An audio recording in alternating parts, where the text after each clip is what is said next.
Hello, you free-minded thinkers out there. J.R. Dukes here, and I have a great video again today. I want to talk about Congressman George Santos. You may be familiar with his situation. Tomorrow, he faces an expulsion vote in the U.S. House of Representatives. Quick background here. George Santos, he's from New York. He's charged with conspiracy, wire fraud, making false statements, falsification of records, aggravated identity theft, and credit card fraud. So he's facing serious charges, according to this release from the United States Attorney's Office. However, he has not been convicted yet, but he's facing this expulsion vote. So let's get right into it and let's take a look at it. Lawmakers on Capitol Hill are moving to force a vote whether to expel embattled Congressman George Santos. The New York Republican is facing nearly 24 federal charges and a scathing ethics report accusing him of stealing campaign money for personal use. But Santos has vowed not to resign. House Speaker Mike Johnson spoke earlier today about that vote. What we've said as a leadership team is we're going to allow people to vote their conscience. I think it's the only appropriate thing we can do. We've not whipped the vote, and we wouldn't. I trust that people will make that decision thoughtfully. It's really kind of amusing how they switch what they want to do all of a sudden, because at first he survived the first vote to expel him, and then everybody was like, oh yeah, we're going to get him, we're going to remove him, and then of course now even the new speaker here, Mike Johnson, has a change of tune. If you notice, he's like, gee, vote your conscience, I'm not exactly sure whether or not we should go ahead and expel him. And of course he doesn't want that because there's such a slim majority right now in the House. Fully and in good faith. I personally have real reservations about doing this. I'm concerned about a precedent that may be set for that.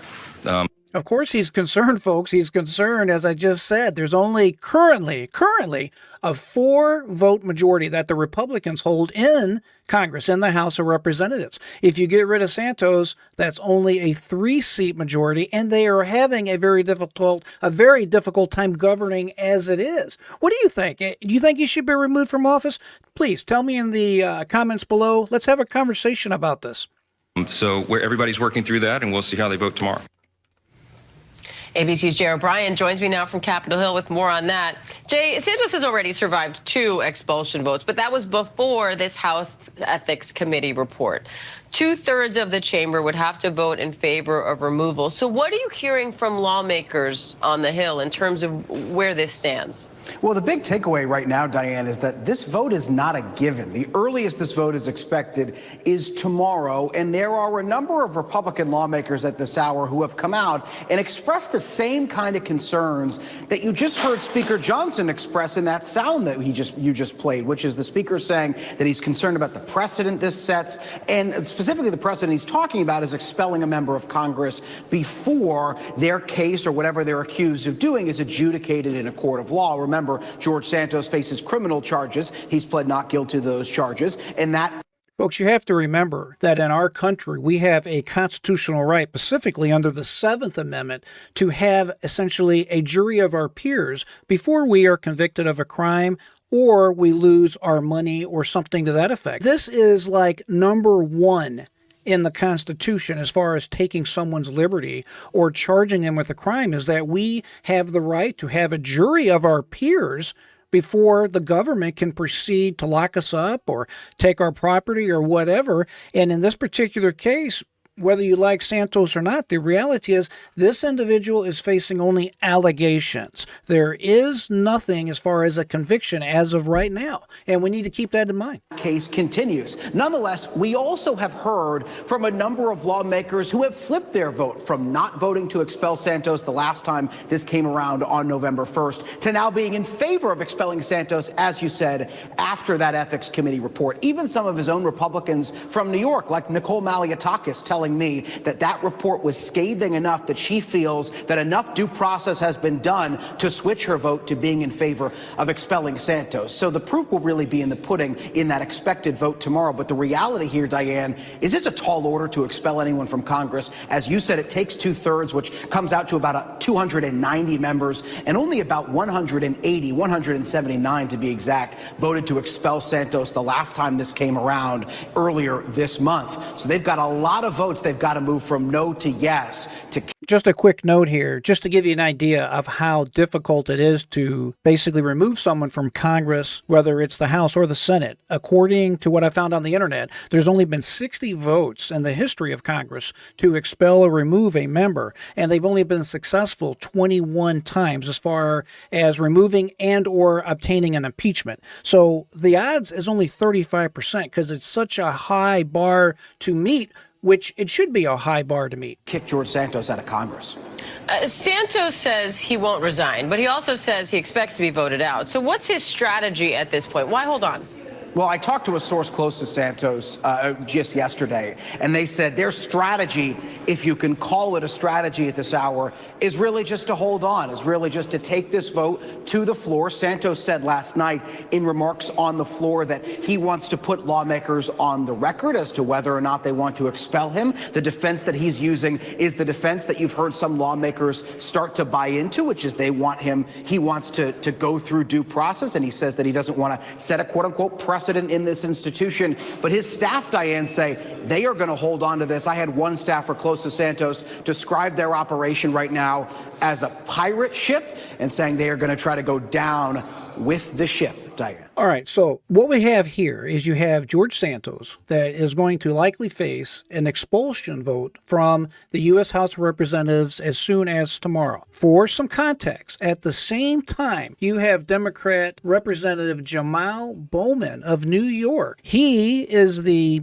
genius that decided that he would go ahead and pull the fire alarm. Remember him pulling the fire alarm in Congress because he didn't like the way things were going? He made some kind of false claim that, I was confused. I was trying to find my way out the door. And we know what happened. He went ahead and pulled the fire alarm trying to disrupt the meeting that was going on in Congress at that particular time.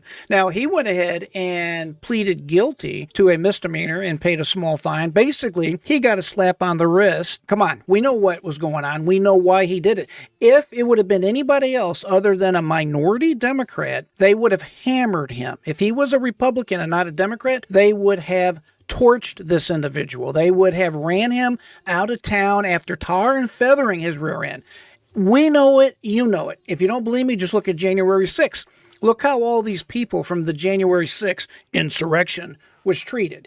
You know it's crap. I know it's crap. I don't want to get off into that tangent, but if they use the same criteria that they used for the January 6th individuals, they should have charged this Bowman with an insurrection. He was trying to disrupt Congress. At least charge him with disrupting an official proceeding. But no. They did not do that because this guy is a Democrat. Also, you have another Democrat that is currently serving, and I want to make sure I give you the exact facts. This is right off of the United States Attorney's Office website, which is, you remember, U.S. Senator Robert Menendez and his wife and 3 other businessmen are charged with bribery. Currently, this is a sitting senior senator from New Jersey. He's been there for many years. This guy is charged with bribery. Remember, he's the one that's got the bars of gold in his house. He's got cash everywhere and in coat pockets and whatever else I saw. It was very, very incriminating. Is this guy being thrown out of the Senate? Is he being expelled? No, he's not. He is another Democrat. See, Republicans are treated one way, Democrats are treated another way, and it is just not fair. Listen, Santos may be very well guilty of all the crimes that they're talking about. He may have very well done the things that he said or that he's being accused of doing. But let's be honest about it.